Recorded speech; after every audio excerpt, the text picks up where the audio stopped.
तर नागपूरमध्ये भाजपाकडून जेनझी आणि जेन अल्फा तसंच मिलेनियन्स पर्यंत पोहोचण्यासाठी विशेष मोहीम राबवली जाते।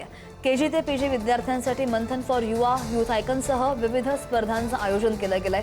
या स्पर्धेमध्ये तब्बल 1,60,000 विद्यार्थी सहभागी झाले। 23 तारखेला मुख्यमंत्री फडणवीस 30,000 तरुणांशी संवादही साधणार आहेत आणि विकसित महाराष्ट्र, विकसित नागपूरचा विचार तरुणांपर्यंत पोहोचवण्याचा प्रयत्न असल्याचं आयोजकांचं म्हणणं आहे। त्याची काय सांगाल, स्पर्धेचं आयोजन करताय? गेल्या काही काळात आपण झेंजी हा शब्द मोठ्या प्रमाणात ऐकतो, त्याच्या अनुषंगाने याचं आयोजन करण्यात आलंय का?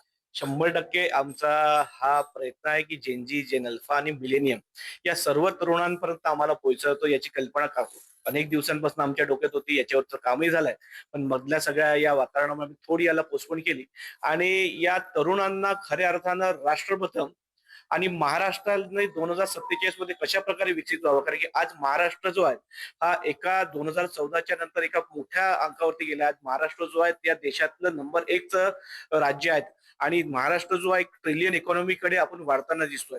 हे सर्व मान्य